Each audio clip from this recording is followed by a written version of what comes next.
Assalamualaikum warahmatullahi wabarakatuh.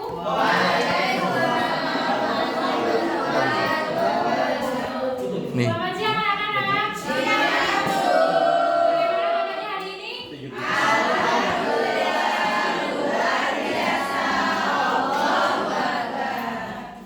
Masih semangat hari ini? Kita tepuk semangat terlebih dahulu ya. Ya, 1, 2, 3. Tepuk semangat.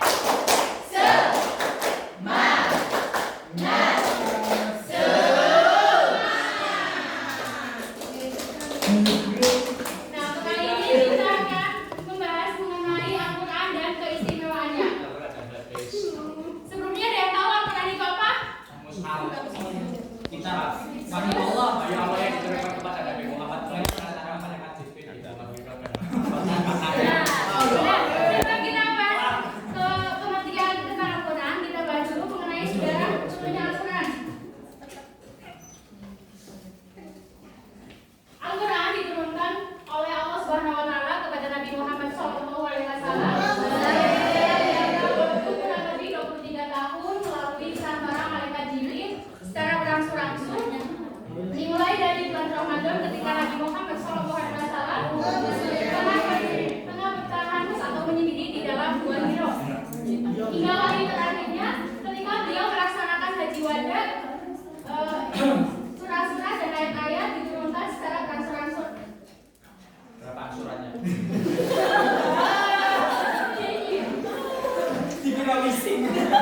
Ada periodisasi turunnya Al-Quran. Di sini ada 2 periode. Yang pertama adalah periode Makkiyah atau periode Mekah.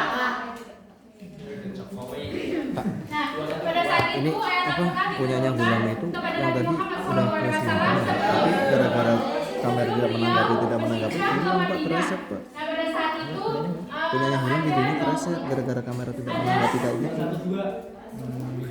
86 surat Punyanya yang Hulam diturunkan yang pertama. selama 12 tahun 5 bulan. Dan pada saat itu wahyu yang pertama diturunkan oleh Allah kepada Nabi Muhammad. Tadi udah Pada saat sama. itu Bilangnya sedang sih terus berdiam disuruh diri di konfirmasi dalam sama gua dia. Hira. Ada yang tahu surat apa yang pertama kali diturunkan? Ayat? Kita baca bareng-bareng surat Al-Alaq ayat 1 sampai 5.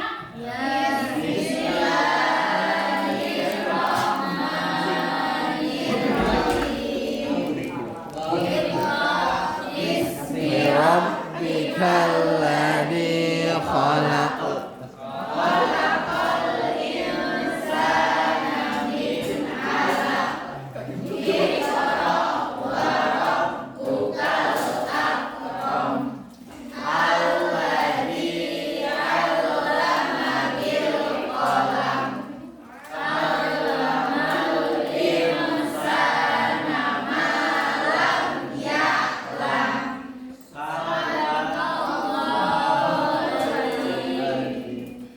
Selanjutnya ada periode Madaniyah atau periode Madinah.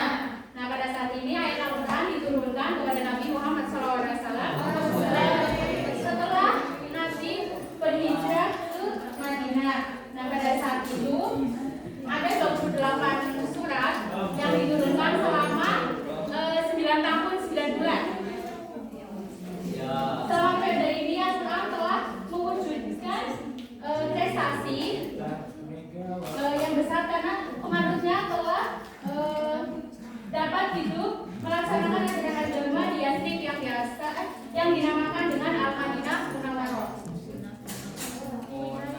Jadi proses turunnya Al-Quran itu selama 22 tahun 2 bulan yang diturunkan secara berangsur-angsur.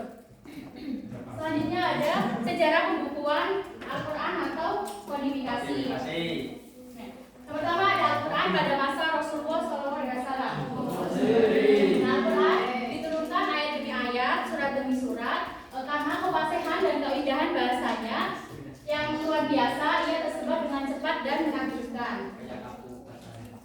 Yang kedua ada Al-Quran pada masa Khulafaur Rasyidin.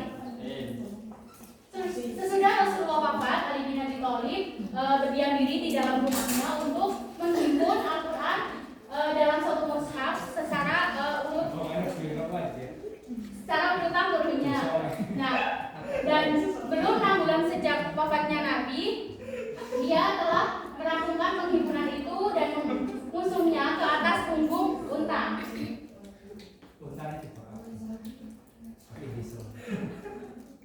Nah, sekarang pengertian dan hakikat Al-Quran. Al-Quran menurut bahasa berasal dari kata Qira'a yang Qur'an. Yang artinya apa Mas Zulfikar? Baca. Ya, membaca atau yang dibaca. Adapun menurut istilah, Al-Quran adalah kalam Allah yang diturunkan kepada Nabi Muhammad SAW sebagai tulisannya dan bagi yang membaca merupakan ibadah. Al-Quran adalah firman Allah yang diwahyukan kepada Nabi sebagai Nabi terakhir. Dinamakan Al-Quran karena merupakan kitab suci yang wajib kita baca, pelajari, dan merupakan ajaran-ajaran wahyu yang terbaik. Al-Quran juga mempunyai banyak nama. Di sini Ibu hanya menyebutkan 4 saja. Yang pertama ada Al-Huda. Al-Huda itu artinya apa, Mbak Lala? Petunjuk. Apa dikatakan Al-Huda karena ayat-ayatnya berisi petunjuk bagi manusia. Ya benar. Yang kedua ada Al-Qur'an. Disebut Al-Qur'an karena merupakan di dalam Al-Qur'an beda karena di dalam Al-Qur'an itu tertera menjelaskan mana yang baik dan mana yang buruk. Yang ketiga ada An-Nur. An-Nur adalah artinya adalah cahaya. Al-Quran dikatakan An-Nur karena petunjuknya adalah sebagai penerang hati manusia. Nah, yang terakhir ada Al-Dzikr yang artinya adalah peringatan. Dikatakan Al-Dzikr karena banyak ayat-ayat yang berisi peringatan kepada manusia. Selanjutnya ada bukti tentang kebenaran Al-Quran. Bisa kita tolong dibacakan Mbak Anis?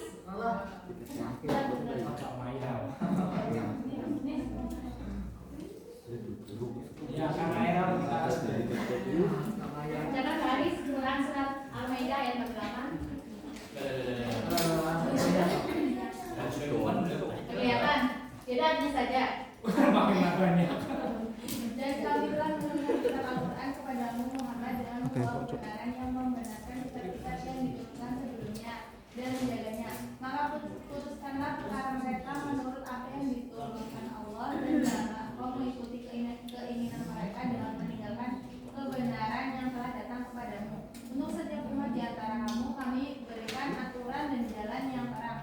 Kalau Allah menghendaki niscaya kamu dijadikannya satu umat saja, tetapi Allah hendak menguji kamu terhadap karunia yang telah diberikannya kepadamu. Maka berlomba-lombalah berbuat kebajikan hingga kepada Allah kembali, lalu diberitahukannya kepadamu terhadap perkara yang dahulu kamu perselisihan. Surat Al-Maidah ayat 48. Ya, makasih Mbak Ani.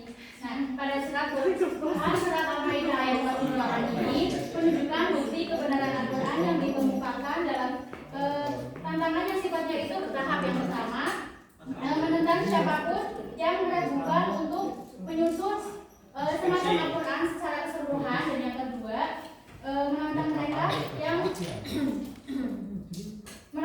untuk menyusun 10 surat seperti di dalam Al-Quran, dan yang ketiga, menentang mereka untuk menyusun suatu surat seperti atau lebih kurang sama dengan surat yang ada di dalam Al-Quran. Selanjutnya ada isi pokok kandungan Al-Quran. Sebagai kitab suci yang menyempurnakan kitab-kitab terdahulu, Al-Quran berisi petunjuk secara lengkap sesuai dengan perkembangan zaman. Ajaran yang terkandung dalam Al-Quran di sini ada akidah, yakni mengajarkan kepercayaan kepada Allah Subhanahu wa Ta'ala, malaikat, kitab-kitab, rasul-rasul, hari kiamat, dan takdir. Yang maksudnya ini disebut rukun iman atau pokok kepercayaan. Yang kedua, ada ibadah. Bisa dibacakan Mbak Bintang? Bebintang. Ibadah yakni mengajarkan cara-cara ibadah kepada Allah SWT. Muamalah apa? Muamalah yakni mengajarkan hubungan antara manusia baik dalam keluarga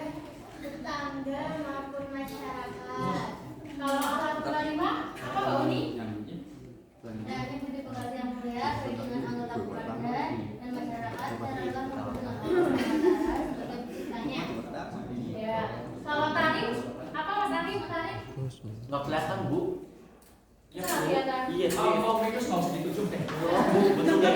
Kenapa sih tega banget? Dan dalam tadi itu menceritakan sejarah umat terdahulu untuk mengambil pelajaran bagi umat sesudahnya. Dan yang terakhir ada syariat, yakni mengajarkan tentang peraturan undang-undangan secara menyeluruh yang berkaitan dengan ibadah, akidah, dan muamalah. Jadi ada keistimewaan Al-Quran. Yang pertama ada Al-Quran memuat ringkasan dari ajaran ketuhanan yang pernah dibuat oleh tidak terdahulu. Yang kedua ada ajaran yang termuat dalam Al-Quran adalah kalam Allah yang terakhir untuk memberikan petunjuk yang benar bagi umat manusia. Yang ketiga, isi Al-Quran sesuai dengan fakta-fakta dan kejadiannya itu penemuan abad modern yang terjadi di zaman sekarang. Dan yang terakhir, Al-Quran diturunkan dalam bentuk susunan yang sempurna. Terima Kasih. Yo belum. Yang terakhir ada hikmah diturunkannya Al-Quran. Sebelum Al-Quran diturunkan, masyarakat Arab hidup dalam kegelapan. Mereka juga disebut masyarakat jahiliyah karena tidak dapat memilih petunjuk, tidak bisa memilih petunjuk dengan benar. Karena mereka banyak menyimpang dari agama tauhid yang telah diajarkan oleh Nabi sebelumnya. Setelah Nabi Muhammad SAW menyampaikan Al-Quran sebagai petunjuk hidup yang benar, sebagian mereka yang beriman dan sebagian ada yang menolaknya. Maka yang semula menyembah berhala kemudian menyembah Allah Subhanahu wa taala dan mau mengikuti ajaran agama Islam. Dengan demikian hikmah diturunkannya Al-Quran adalah untuk menuntun manusia ke jalan yang lebih benar agar selamat hidup di dunia dan di akhirat. Terima kasih. Ibu gak ngasih tugas hari ini, tapi untuk minggu depan hafalin mengenai dalil mengenai bukti diturunkannya Al-Quran. Oke, ya wes siap. Kita tutup dengan bacaan hamdalah bersama